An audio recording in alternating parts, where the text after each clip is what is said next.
The first time I saw the email, I thought it was a mistake. The subject line was simple, urgent, budget projections, Q2, but the attached document was one I'd never seen before. It was after 7 p.m., the office mostly abandoned, carpet lit by the blue haze of the city outside. I hovered the mouse over the attachment, hesitant, my breath shallow. The spreadsheet opened with a flicker, and my name wasn't listed anywhere. Instead, I saw numbers moved, funds reclassified, projects credited to someone else entirely. My stomach didn't so much drop as clench, a slow, twisting knot made of disbelief and something darker. I scrolled further, the fluorescent light overhead humming its usual judgment. There were sections that mirrored my projections exactly, but the author was M. Farrow, my boss, Marissa. The same color coding, the same marginal notes. Even my typo in the development cell, development, was there, duplicated. The realization crept up on me, slow and cold, she had taken my work and claimed it as her own. It wasn't a fluke or an accident. And if she'd sent this out, it meant she'd already presented it as hers. My pulse thudded in my ears, and I became aware of the silence, the way the building seemed to press in, glass and steel and secrets. My name is Julia York. I'm 34 years old. I work as a senior analyst at Garner & Locke, a mid-sized consulting firm where the elevator doors close a little too quickly on outstretched hands.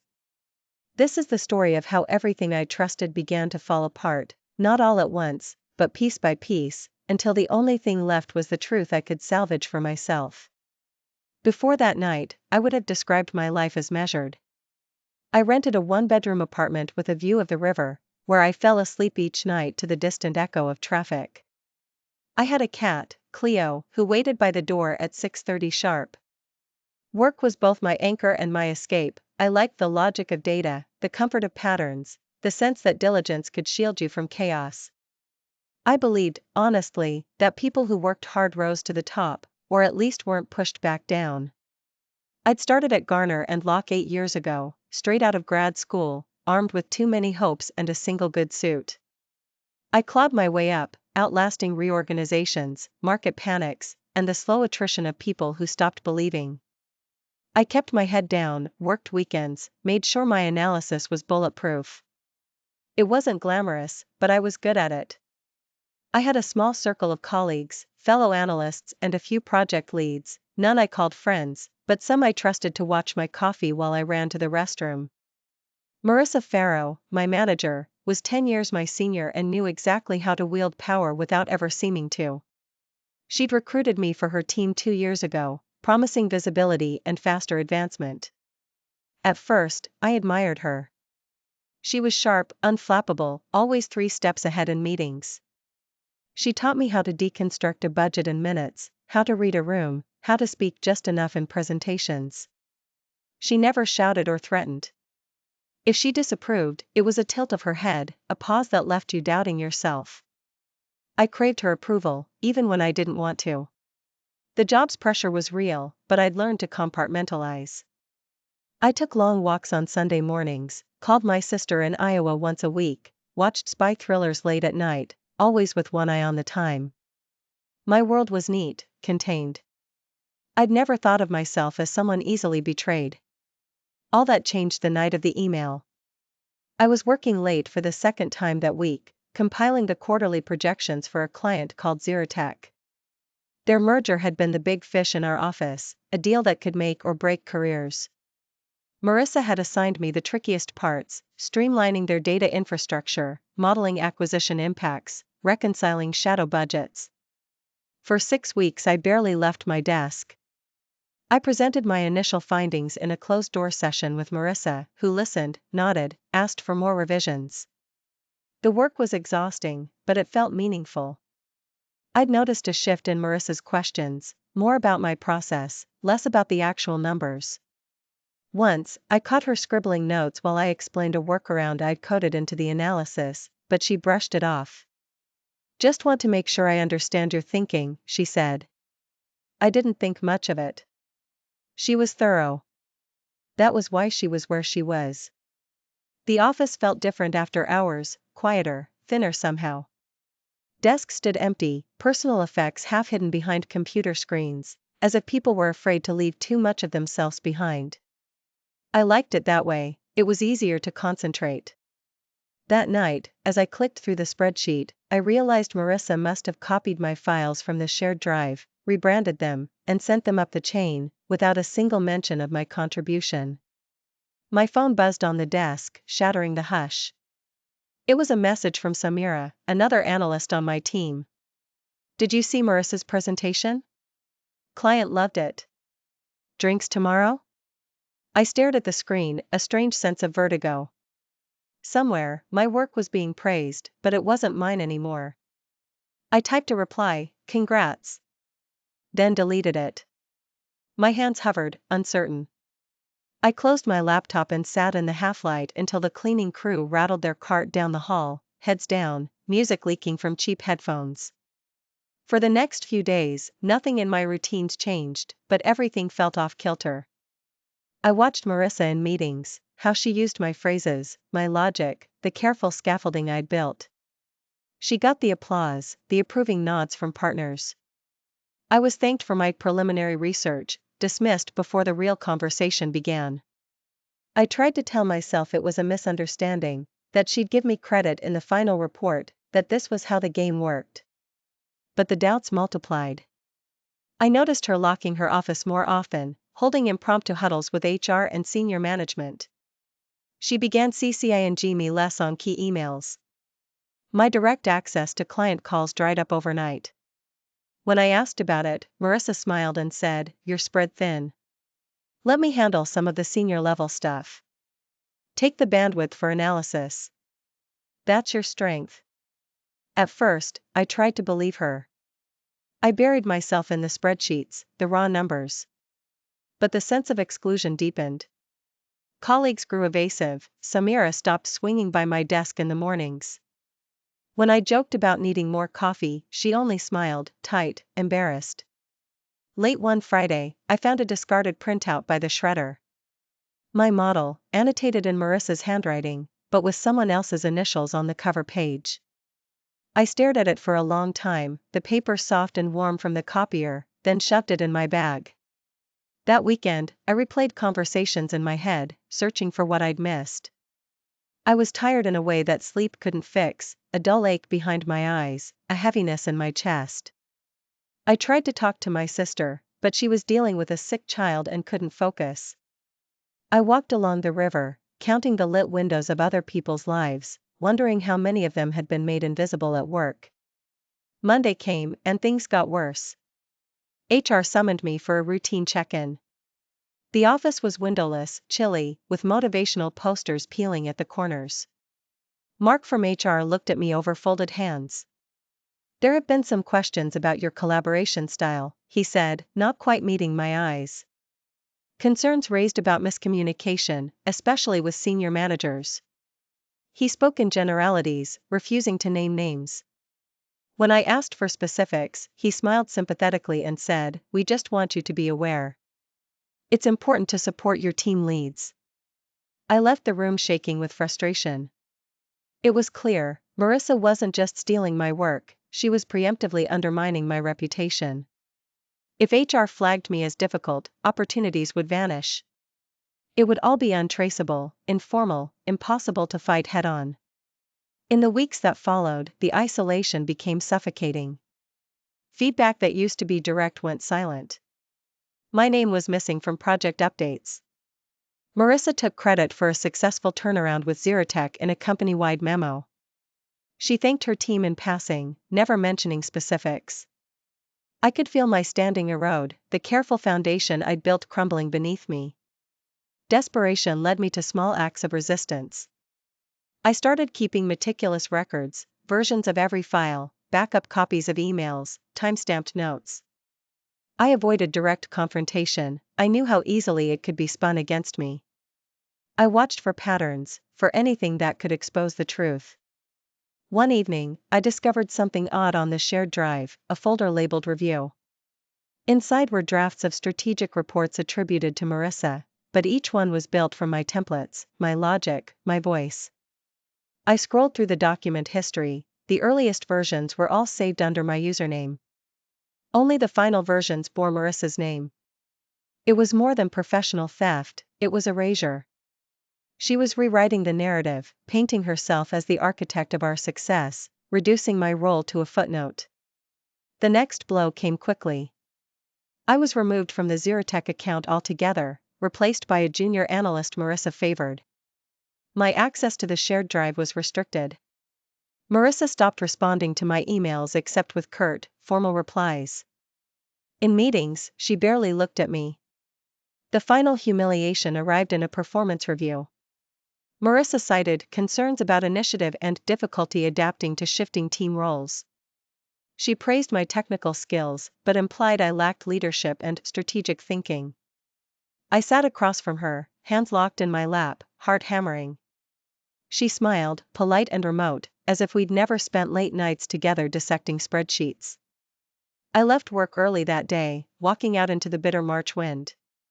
The city felt alien, the lights too bright, the noise too sharp. I thought of quitting, of disappearing, but I couldn't let her win. I needed my job, my reputation. I needed to prove, to myself, if no one else, that I wasn't invisible. The next morning, I woke to a new kind of resolve. I started arriving early, documenting everything. I mirrored Marissa's patterns, her casual questions, her requests for updates. I watched her recruit the junior analyst, pulling him into private meetings, feeding him lines. I saw how she played people against each other, always maintaining plausible deniability. Then, something unexpected happened. I overheard a conversation in the kitchen between Marissa and a man I didn't recognize. They were speaking quietly, but I caught fragments: client data, discretion, outside consultant. I lingered, pretending to check the fridge, and saw Marissa hand him a flash drive. He slipped it into his pocket, glancing around nervously. That night, unable to sleep, I remembered a rumor I'd once dismissed, that Marissa had been involved in a leak at her previous firm, a misunderstanding that led to a quiet settlement. I dug through public records, LinkedIn profiles, press releases. There were gaps, unexplained departures, and a pattern of projects that seemed to follow her, projects where sensitive data had gone missing or been weaponized for competitive advantage. The realization slowly dawned. This wasn't just about corporate ladder climbing. Marissa was passing confidential client data to outside parties. It was espionage, but the white-collar kind, run through private consulting gigs and careful handoffs. She'd used me to do the groundwork, then funneled the products of my labor to shadowy clients or rivals, all while positioning herself for promotions. I started piecing things together, revisiting every offhand comment, every time she'd asked me to copy her on draft emails to clients, every time she'd insisted on reviewing files for consistency. Details I'd once dismissed as office politics took on a sinister cast. Armed with this knowledge, I dug deeper. I checked the document logs, compared timestamps, reconstructed file histories.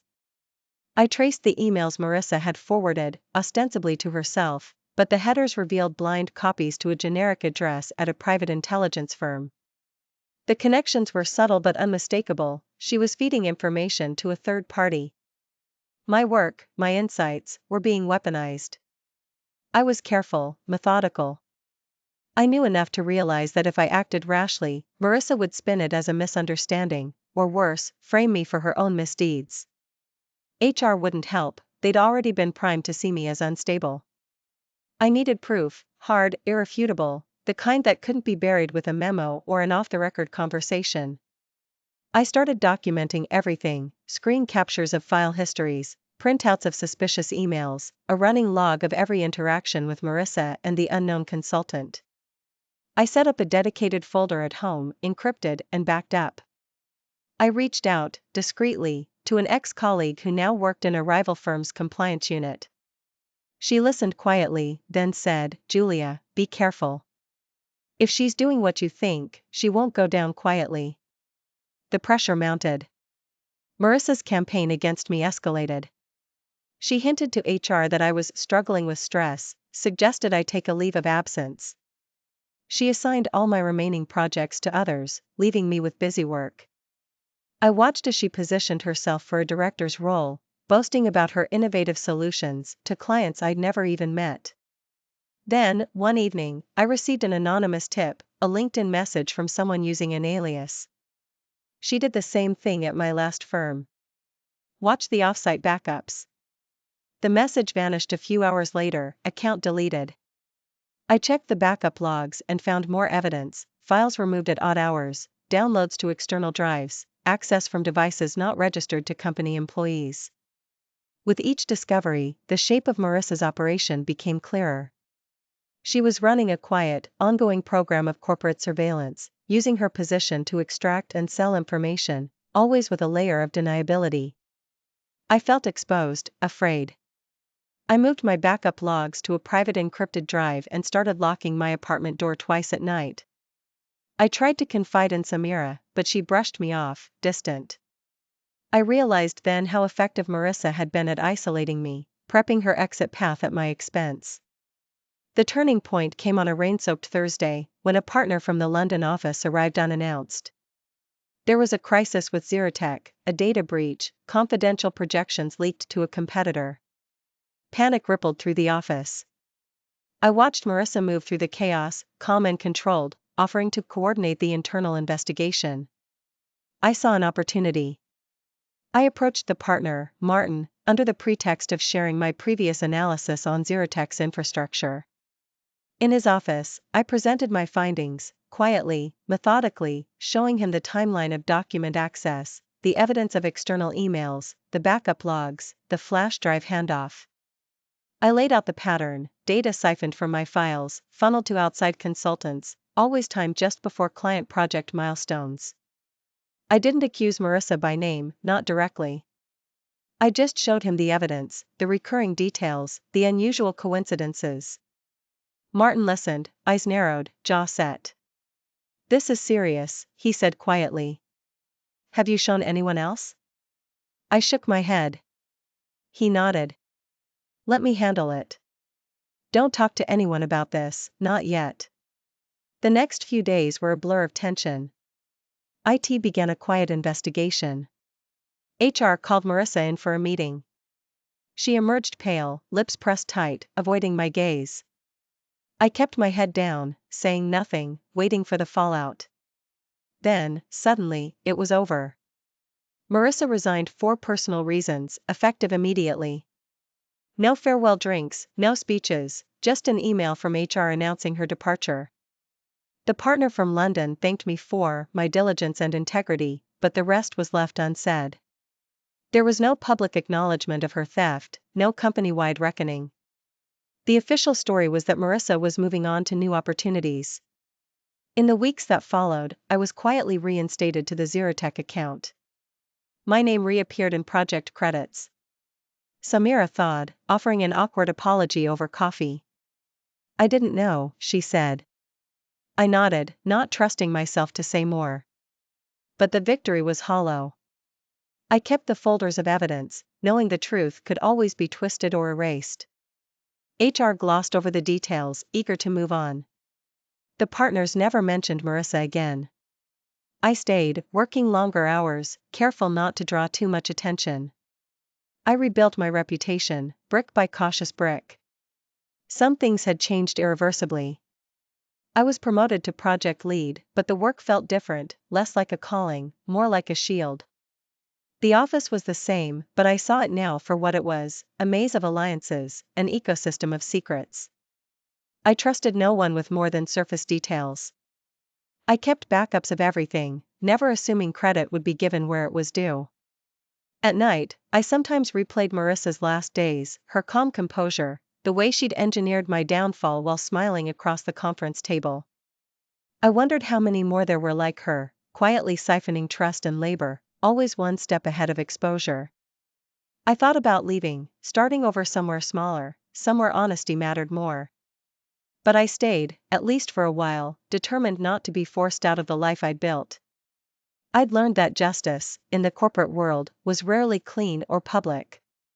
Sometimes, it was just the absence of further harm, a door closed quietly, a threat removed. These days, I keep my head up but my guard higher. I do my work. I look for signs of the old patterns, in myself and others. I don't expect gratitude, or even fairness. Just space to do what I'm good at, and the knowledge that I won't be so easy to erase again. Sometimes, late at night, I remember the old version of myself, the one who believed hard work was enough, who trusted that diligence would keep her safe. I miss her, a little.